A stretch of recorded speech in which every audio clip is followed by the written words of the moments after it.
A judge has denied prosecutors' request to block release of the autopsy reports of Shanann Watts and her two daughters. Investigators say Chris Watts, the husband and father, killed the three and dumped their bodies at an oil company work site. Shanann was pregnant. The Weld County District Attorney argued the cause of death will be critical evidence and should be sealed, but a judge ruled Friday that only the county coroner can ask to seal autopsy reports. Say to the courts that Shanann, Bella, and Nico are loving, caring people. They love life. They love being around people who love them. They always had good times. This is the first time they went to the beach this year, and they loved it. But God only knows what happened that night. Life will never be the same without Shanann, Bella, and Celeste and Nico. Had all their lives to live. They were taken by a heartless one. This is the heartless one, the evil monster, who dare you take the lives of my daughters Shanann, Bella, Celeste, and Nico. I trusted you to take care of them, not kill them. And they also trusted you. The heartless monster, and then you take them out like trash. You disgust me. They were loving and caring people.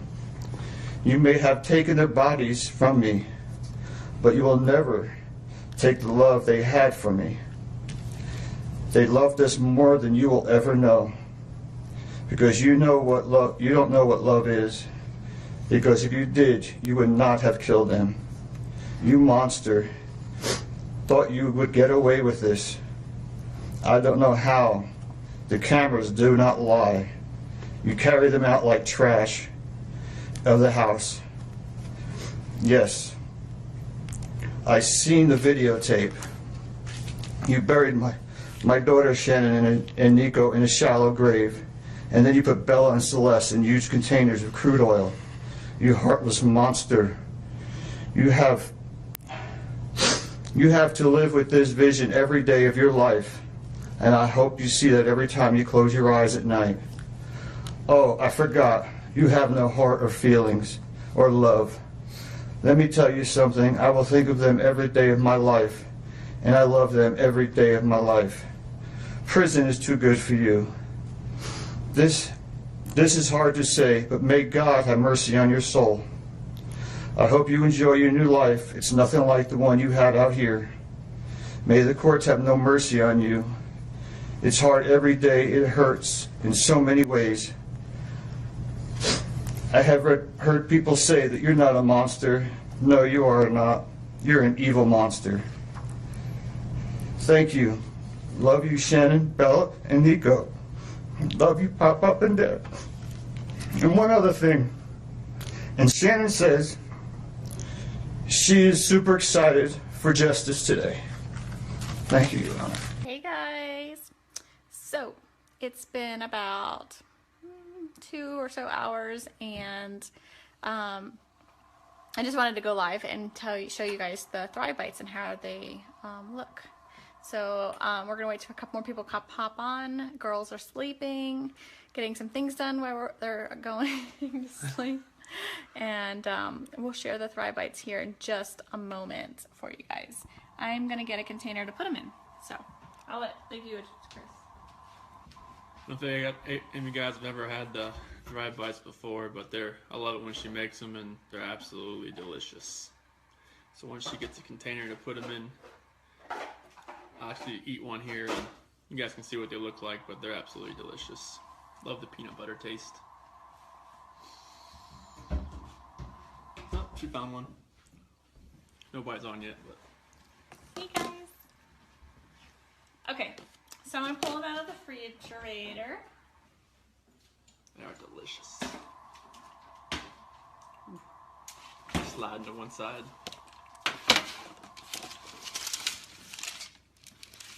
So that's pretty much it. So they all slid all around, but those are our Thrive Bites for the next couple of days. They're really good, and I'm gonna wash my hands and I'll put them in there. Bella loves the chocolate chip. That's all she eats is the chocolate chip And the peanut butter. and the peanut butter, but she mainly eats the chocolate chip. It's amazing. Okay, you want now? Yeah, go for it. Alright. That's what it look like. It's good. Very good.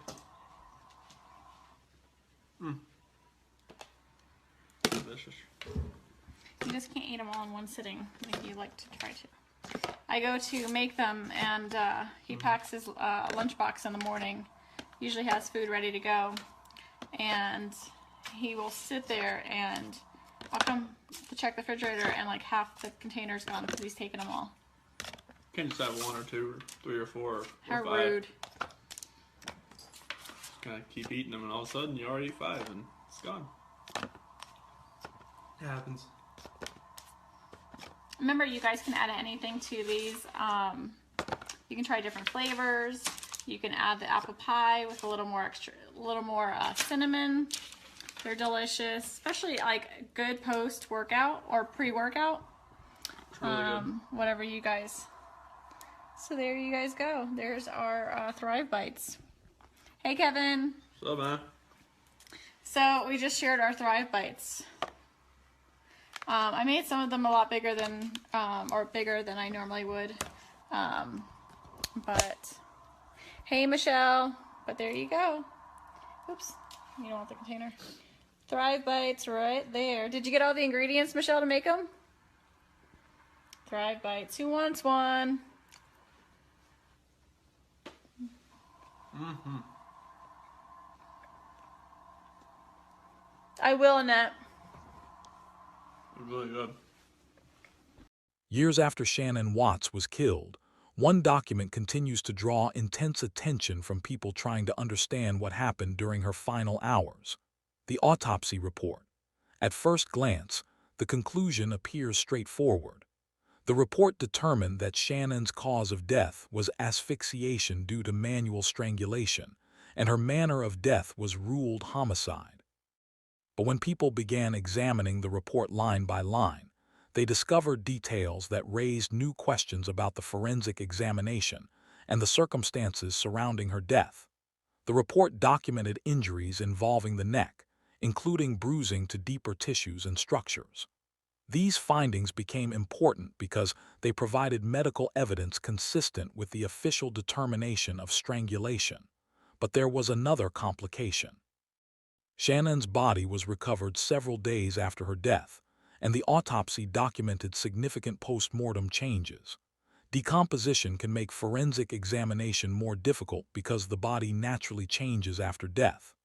Skin can discolor or separate, tissues can deteriorate, and some findings can become harder to interpret. That means an autopsy performed days after death cannot always answer every question about what happened. And this is where the story becomes more complicated than the headlines suggest. The autopsy did not officially change the cause of Shannon's death. Instead, it provided additional medical details that investigators and forensic experts could use alongside the rest of the evidence. If you want to understand the details behind the headlines rather than just the speculation surrounding them, take a moment to like this video, subscribe to the channel, and share it with someone who follows the Watts case. Because the real significance of an autopsy report isn't always found in one shocking sentence. Sometimes it's in the details, the injuries that were documented, the findings that were absent, and the limitations created by the passage of time. And as we examine those details more closely, an important question emerges. What can Shanann Watts' autopsy actually tell us about her final hours? And what questions can forensic science never fully answer? The details of Shanann Watts' neck injuries are among the most closely examined parts of the autopsy report. The report documented bruising involving deeper structures of the neck, including muscles and tissues around the thyroid cartilage and hyoid region. These findings were significant because they supported the medical conclusion that Shanann died from manual strangulation. But understanding an autopsy requires looking at the entire examination rather than focusing on one finding. Forensic pathologists examine both visible injuries and deeper tissue damage because some injuries associated with strangulation may not be obvious from the outside. At the same time, the absence of a particular finding does not automatically disprove strangulation. Every observation has to be considered alongside the other medical and investigative evidence. One detail that has attracted discussion is the report's notation concerning petechiae, small pinpoint areas of bleeding that can sometimes be associated with pressure around the neck. The report did not identify discernible scleral or conjunctival petechiae. Some people online have treated that absence as a contradiction, but forensic interpretation is rarely that simple. A single absent finding cannot automatically overturn the other injuries documented during an examination. Medical examiners consider the totality of the findings when determining a cause of death. This is an important distinction because true crime discussions can sometimes take one sentence from a lengthy forensic report and present it as though it tells the entire story. It doesn't. The report contains multiple observations, and each one has to be understood in context. If you want more stories that examine forensic evidence carefully instead of relying on isolated claims, take a moment to like this video, subscribe to the channel, and share it with someone interested in the Watts case. The autopsy, therefore, doesn't simply give us one dramatic clue. It gives us a collection of medical findings that investigators had to interpret together. And that leaves an important question. When one expected finding is absent but other injuries are documented, how should the evidence be understood as a whole? Another detail from Shanann Watts' autopsy report has attracted considerable attention: the toxicology findings. The report documented ethanol in a spleen blood specimen, with a reported concentration corresponding to a blood alcohol concentration of 0.128 g 100 ml at first. That number can appear straightforward. But postmortem toxicology is more complicated than simply looking at a number and assuming it describes exactly what was happening before death. After a person dies, the body undergoes chemical and biological changes. Decomposition can affect certain substances, and the interpretation of toxicology depends on factors such as where a specimen was collected, how it was preserved, and the condition of the body at the time of examination. That is particularly relevant in Shanann's case because her remains were recovered several days after her death, and the autopsy documented significant decomposition. The toxicology result therefore needs to be understood within the context of the entire report. It does not mean that alcohol caused Shanann's death. The official cause remained asphyxiation due to manual strangulation, with the manner of death classified as homicide. Hold on, Mama. Hey guys. So I'm here with my little munchkins. Hi. Yes. So hopefully this goes well. I'm gonna hold on, girls. Hold on. Girls.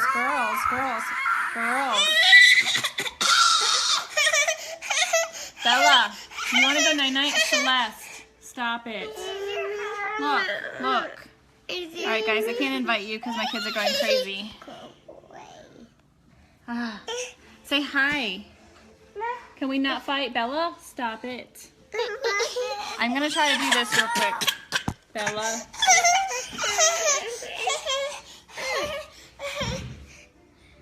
You guys are going to cut it out. This is supposed to be a positive video. Okay, you can have that, but you have to be a good girl. Remember what I said. I want it. Yes, Lori. So, Elena's coming back on. Sorry about the frizzy hair. It's been a eventful couple of days of steam shower, so lots of humidity. So, Lori, if you can invite some people that were supposed to... Hold on, Mama. You can have it in just a second. Girls, we may have to redo this in a couple minutes. You want to go down? You want down? So, I'm just going to go ahead and do the drawing real quick, because it's going to be crazy. Hold on. I know you guys all want this little bus bucket. Crazy. It's like I'm shaking candy here, you guys. You would think I was giving candy out. Bella, sit back. I'll let you do it. I promise I'll let you do it, okay? So I'm trying to keep it away from the kids, so hold on, I'm going to show you guys. So all the names are in the bucket. I wish everyone good luck and Merry Christmas, and I'm grateful to be able to pay it forward to my team and to all of you guys as well. So I'm going to, wait, I got to shake it.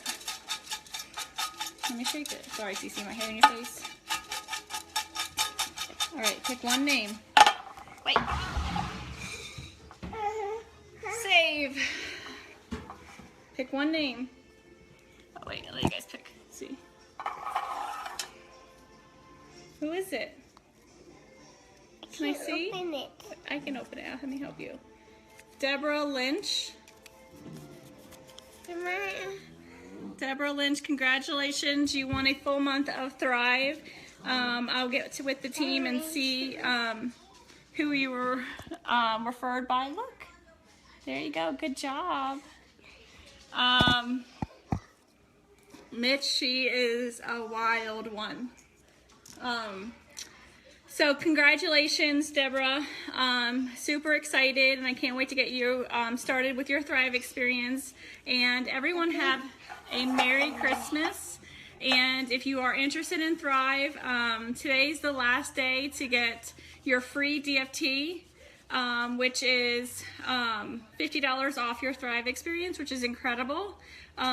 Today's the last day until midnight. So congratulations again, and I'm super excited to get you started on your Thrive experience. Are you opening more? Okay. Say bye. Bye. Say bye, Cece. All right, guys. Have a great day. Talk to you soon. Yet the toxicology finding has continued to generate questions online. Some people have attempted to use the reported alcohol concentration to reconstruct Shanann's final hours. But a toxicology number alone cannot provide a complete timeline or explain everything that happened before death. This is where forensic interpretation becomes especially important. A laboratory result can provide information, but investigators must determine what that information means in the context of the person's condition, the specimen collected, the timing, and the rest of the evidence. If you want more true crime stories that examine forensic findings carefully instead of jumping to conclusions, like this video, subscribe to the channel and share it with someone following the Watts case. Because the most important lesson from this part of the autopsy may be simple. A forensic result can raise questions without automatically changing the official conclusion. And the more closely we examine Shanann's report, the clearer it becomes that some questions are answered by forensic science, while others may never be fully resolved. But an autopsy report can only tell part of a story. It can document injuries, medical findings, and other physical evidence, but it cannot automatically reconstruct every moment of a person's final hours. That distinction is especially important in Shanann Watts' case. Her body was recovered several days after her death, and the autopsy documented post-mortem changes associated with decomposition. Those changes can make certain observations more difficult to interpret than they would have been if an examination had taken place immediately after death. The report nevertheless documented injuries to the neck that supported the conclusion of manual strangulation. But the medical examination alone could not explain every detail of what happened before Shanann died. That required investigators to combine the autopsy findings with the rest of the case. Surveillance footage, phone records, messages, interviews, statements, physical evidence, and other investigative information helped establish the broader timeline. The autopsy was one important piece of that larger puzzle. This is also why claims that one detail changes everything should be approached carefully. A forensic report is not designed to answer every question the public might have. Its purpose is to document medical findings and help establish a cause and manner of death. Questions about motive, exact movements, conversations, or what someone was thinking generally require evidence from outside the autopsy. And sometimes, Even after investigators examine everything available, certain details remain uncertain. If you have been following the Watts case and think forensic evidence should be discussed responsibly, take a moment to like this video, subscribe to the channel, and share it with someone interested in true crime. The most important thing is to distinguish what the autopsy actually says from what people later believe it means. Shanann's report did not officially overturn the established account of her death. Instead, it provided medical evidence that supported the cause of death, while also demonstrating the limitations that can arise when a body is examined days after death. And that may be the most revealing part of all. The autopsy answers some important questions, but it cannot answer every question the public continues to ask. When the details of Shanann Watts' autopsy are examined together, the picture becomes more complicated, but not necessarily different from the official conclusion. The report concluded that Shanann died from asphyxiation due to manual strangulation, and the manner of death was ruled homicide. The examination documented injuries involving the neck, while also recording post-mortem changes that occurred because several days had passed before her body was recovered. Those findings matter because they show both the strength and the limitations of forensic evidence. The autopsy could document what remained physically observable. It could identify injuries and provide medical evidence about the cause of death. But it could not recreate every conversation, movement, or decision that occurred during Shannon's final hours, that required investigators to look beyond the autopsy. The toxicology findings, the documented injuries, the condition of the remains, and the broader investigative evidence all had to be considered together. None of those individual details should be removed from context and presented as though they independently rewrite the case. And that may be why the autopsy continues to generate discussion years later. Oh, God. Oh, God. Can I take mine? No, don't take it off. Ah! Your turn first. Drink some water.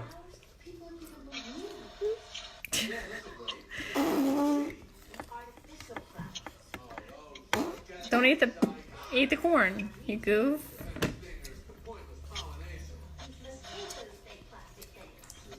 Yeah, both of them. There you go. Good girl.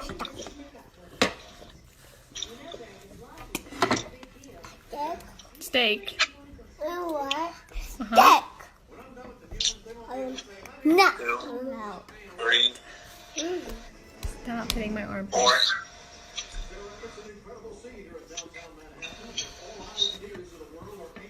Plus, you can put one piece in, not 4 at a time. People often expect forensic reports to provide a perfect explanation of everything that happened. In reality, forensic science has boundaries. Some questions can be answered with considerable confidence, while others may remain uncertain because evidence has been lost, altered by time, or never existed in the first place. So did Shanann Watts' autopsy change the official understanding of her death? No. The documented medical conclusion remained manual strangulation, resulting in asphyxiation. But the report does provide a deeper look at the physical evidence and explains why certain details continue to attract attention. If you want more true crime stories that examine evidence carefully and respectfully, like this video, subscribe to the channel and share it with someone who follows the Watts case. And perhaps the most important question isn't whether one finding changed everything. It's whether we are willing to read the evidence as a whole, even when it doesn't provide every answer we want. Shanann, Bella, and Celeste were real people, not simply pieces of a mystery. Whatever questions remain, their lives and their memory should remain at the center of the story.